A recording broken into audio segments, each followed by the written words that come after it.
Hello friends, this is Shikha Anand. Welcome back to my YouTube channel. Taj Mahal का नाम तो आप सब लोगों ने ऑब्वियसली सुना ही होगा। तो आज की वीडियो में आपको बताऊंगी ताजमहल के बारे में कुछ इंटरेस्टिंग एंड अमेजिंग फैक्ट्स।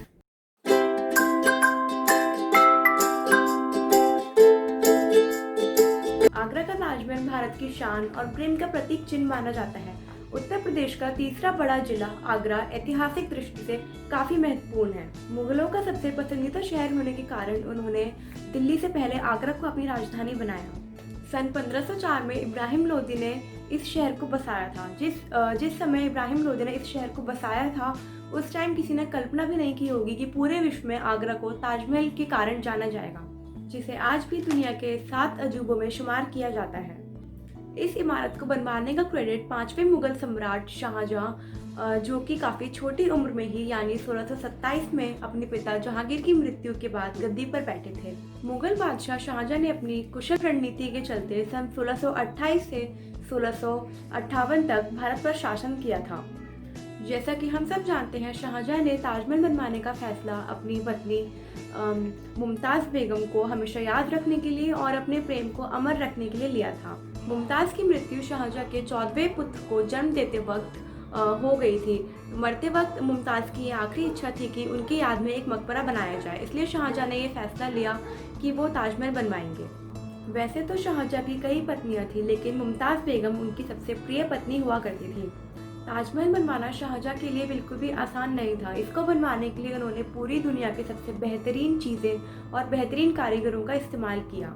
स्थापत्य कला की जीती जागती तस्वीर आगरा शहर दिल्ली से करीब 200 किलोमीटर की दूरी पर स्थित है, जिसे बनाने के लिए बगदाद से एक कारीगर बुलाया गया जो पत्थरों पर घुमावदार अक्षरों को तराश सकता था।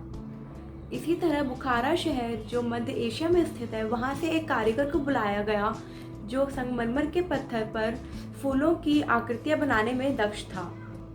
विराट कद के गुंबदों का निर्माण करने के लिए तुर्की के इस्तांबुल में रहने वाले कारीगरों को बुलाया गया था तथा मीनारों का निर्माण करने के लिए समरकंद के दक्ष कारीगरों को बुलवाया गया। इसी प्रकार ताजमहल निर्माण से 6 महीने पूर्व कुशल कारीगरों को चुनकर इकट्ठा किया गया, जिनकी देखरेख में 20,000 मजदूरों ने काम किया। इसी प्रकार ताजमहल की कंस्ट्रक्शन में यूज होने वाले सारे मटेरियल्स जैसे संगमरमर के पत्थर राजस्थान के मकराना से लाए गए थे एंड बाकी के अदर स्टोन्स जो ताजमहल की कंस्ट्रक्शन में यूज होने वाले थे वो रशिया, इजिप्ट, अफगानिस्तान जैसे कई देशों से लाए गए थे। सन 1632 में इसका निर्माण कार्य शुरू हुआ, जिसको कंप्लीट होने में लगभग 22 वर्ष लगे थे एंड इसमें अप्रॉक्स 22,000 वर्कर्स का योगदान माना जाता है। इसका मुख्य गुंबद 60 फीट ऊंचा और 80 फीट चौड़ा है। मुगल बादशाह की मोहब्बत और शिद्दत का परिणाम ही है ताजमहल, जिसे खूबसूरती का नायाब हीरा कहा जाता है। गुंबदनुमा इस इमारत को जब आप सर उठाकर देखते हैं तो इसकी नक्काशीदार छतें और दीवारें किसी आश्चर्य से कम नहीं लगती। यमुना नदी के बना ताजमहल न सिर्फ भारत में बल्कि पूरे विश्व में अपनी पहचान बना चुका है।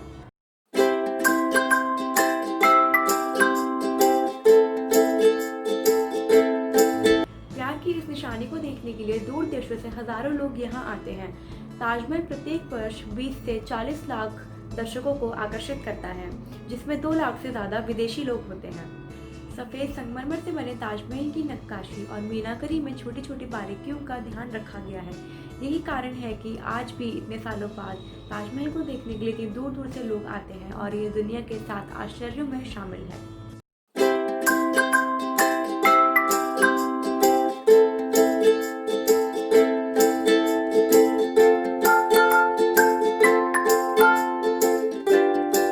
ताजमहल एक ऐसी ऐतिहासिक बहुमूल्य धरोहर है जो कि भारतीय, पारसी, मुगल एवं इस्लामिक वास्तुकला का बेजोड़ नमूना है। ताजमहल को बनाने में प्राचीन मुगल परंपराओं समेत पार्शियन वास्तुशैली का बेहद ध्यान रखा गया था। आपको बता दें कि मुगल शासकों ने अपने शासनकाल के दौरान ज़्यादातर ऐतिहासिक इमारतों के निर्माण में लाल पत्थर का ही उपयोग किया था, लेकिन ताजमहल के निर्माण में सफ़ेद संगमरमर के पत्थरों का इस्तेमाल करना अपने आप में ही खास है, जो कि इसकी खूबसूरती को और बढ़ा देते हैं। इस बेहद सुंदर इमारत के निर्माण में 28 अलग अलग तरह के पत्थरों का उपयोग किया गया है, जो कि हमेशा चमकते रहते हैं और कभी काले नहीं पड़ते। वहीं कई पत्थरों की यह भी खासियत है कि वह चांद की रोशनी में हमेशा चमकते रहते हैं। वहीं शरद पूर्णिमा के दौरान पत्थरों के चमकने से ताजमहल की शोभा और भी अधिक बढ़ जाती है। अब हम जानेंगे ताजमहल के बारे में कुछ ऐसी बातें जो शायद ही आपने कभी सुनी होंगी। हजारों टूरिस्ट जो ताजमहल को देखने आते हैं वो ये नहीं जानते कि जिस साइड से वो एंटर करते हैं वो ताजमहल की बैक साइड है। जो शाही दरवाज़ा है वो नदी के किनारे दूसरी तरफ है। मुगल काल में ताज तक पहुंचने के लिए नदी ही मुख्य रास्ता हुआ करती थी। ये एक तरह का हाईवे था। बादशाह और उनके मेहमान नाव में बैठकर आते थे। नदी के किनारे एक चबूतरा हुआ करता था जो नदी के बहाव के कारण नष्ट हो गया। ये कहा जाता रहा है कि शाहजहां ने ताजमहल बनाने वाले मजदूरों के हाथ कटवा दिए थे, लेकिन यह सिर्फ एक अफवाह है क्योंकि इसका कोई भी सबूत मौजूद नहीं है। बहुत से इतिहासकारों का मानना है कि शाहजहां ने कारीगरों और मजदूरों को उनकी ज़िंदगी भर की पगार देकर एग्रीमेंट साइन करवाया था कि वो ऐसी कोई भी दूसरी इमारत नहीं बनाएंगे। ताजमहल की जो 4 मीनारें हैं वह बिल्कुल सीधी नहीं है, वह थोड़ी सी बाहर की ओर झुकी हुई हैं और इन्हें ऐसा ही बनाया गया था ताकि भूकंप जैसी आपदा आने पर अगर ये गिरे भी तो ये बाहर की ओर ही गिरे, जिससे मुख्य मकबरे को कोई भी नुकसान ना पहुंचे। कुतुब मीनार भारत की सबसे ऊंची मीनार है, लेकिन शायद आपको जानकर हैरानी होगी कि ताजमहल की ऊंचाई कुतुब मीनार से भी ज़्यादा है। ताजमहल की टोटल ऊंचाई 73 मीटर है, जबकि कुतुब मीनार की ऊंचाई 72.5 मीटर है। दुनिया में जितनी भी ऐतिहासिक इमारतें हैं उनमें से सबसे सुंदर कैलीग्राफी ताज पर हुई है। जब आप ताज के बड़े दरवाजे से अंदर आते हैं तो उस पर लिखा यह सुलेख आपका स्वागत करता है। हे आत्मा, तू ईश्वर के पास विश्राम कर, ईश्वर के पास शांति के साथ रह तथा उसकी परम शांति तुझ पर बरसे। यह कैलीग्राफी थुलूट लिपि में है। इसको डिज़ाइन करने वाले का नाम अब्दुल हक था, जिसे ईरान से बुलाया गया था। शाहजहां ने उसकी चकाचौंध कर देने वाली कला को देखते हुए उसे अमानत खाम नाम दिया, उपाधि के तौर पर। दुनिया ने ऐसी भव्य इमारत कभी नहीं देखी थी। इसके लिए संगमरमर का पत्थर राजस्थान के मकराना से लाया गया था। जेड और क्रिस्टल चाइना से मंगवाया गया था। लेपिस लेज़ली अफगानिस्तान से आया था। टर्कोइज तिब्बत से, जैस्पर पंजाब से एंड सैफायर श्रीलंका से और कैरनेलियन अरब से आया था। कुल मिलाकर ऐसे ही 28 कीमती रत्नों को सफ़ेद संगमरमर में जड़ा गया था। इन सब चीज़ों को आगरा लाने के लिए विदेश से 1000 से भी ज़्यादा हाथियों का इस्तेमाल किया गया था।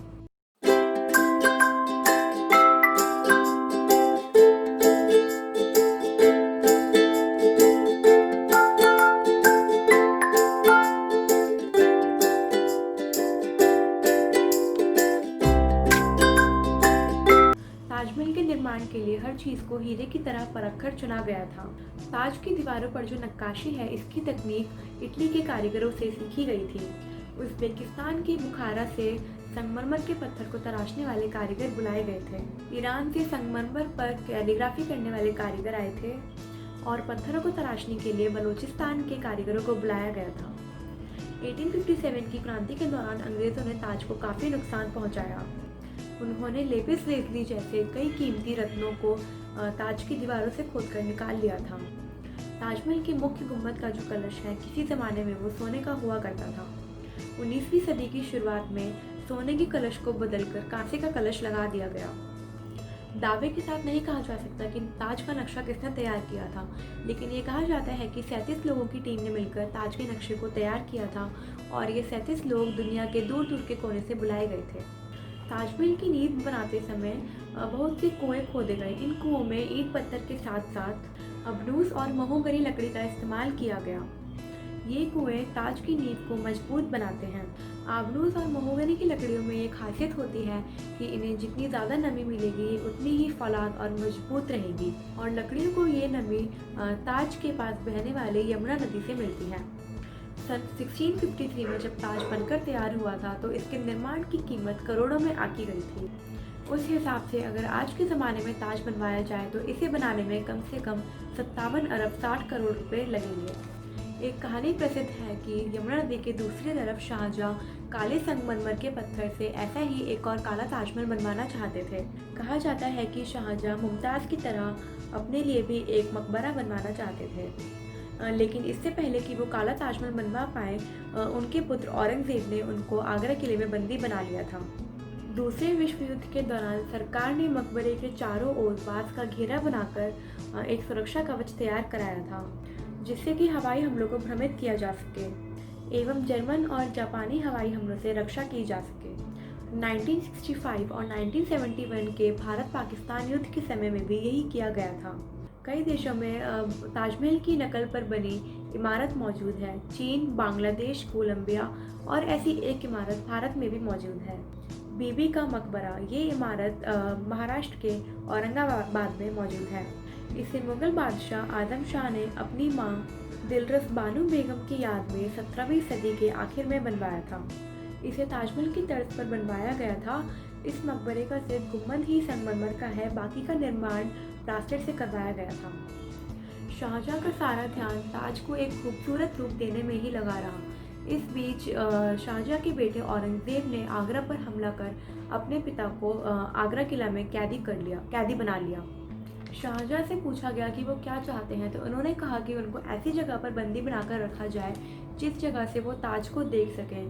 तो फिर उनकी ये इच्छा पूरी की गई। कैद में रहकर भी शाहजहां हर वक्त ताज को निहारा करते थे और वहीं उन्होंने अपनी ज़िंदगी की आखिरी सांस ली। मृत्यु के बाद शाहजहां को उनकी इच्छा अनुसार उन्हें मुमताज़ के साथ ही ताजमहल में दफनाया गया। ताजमहल दिन में अलग अलग समय पे अलग अलग रंगों में दिखाई देता है। सुबह के समय वह हल्का सा गुलाबी और शाम के समय दुधेरी सफ़ेद जैसा और रात में हल्का सुनहरा दिखाई पड़ता है। ताजमहल को देखने के लिए एक दिन में लगभग 12,000 सैलानी आते हैं। इतने सैलानी पूरी दुनिया में किसी भी इमारत को एक दिन में देखने नहीं आते। आप जानकर हैरान हो जाएंगे कि ताजमहल के नीचे लगे सभी फाउंटेन्स एक साथ काम करते हैं। हर फाउंटेन के नीचे एक टंकी लगी है जो एक समय पर ही भरती है और ज़रूरी प्रेशर मिलने पर वह पानी ऊपर की तरफ फेंकती है। ये सभी फव्वारे बिना किसी मशीन या मोटर के पानी फेंकते हैं। मुमताज़ की मृत्यु मध्य प्रदेश के बुरहानपुर में हुई थी, इसलिए पहले मुमताज़ को बुरहानपुर में ही दफनाया गया। इसके बाद शाहजहां ने ताज को बनवाना शुरू किया। तब बुरहानपुर से मुमताज़ के शव को निकालकर जहां ताजमहल बन रहा था वहां पर पास में एक बगीचे में दफना दिया गया। ताजमहल को बनने में 22 साल लगे। तब तक मुमताज़ का शव बगीचे में बनाई हुई कब्र में ही दफन रहा। बाद में उसे ताजमहल के अंदर मुख्य गुंबद के नीचे दफनाया गया।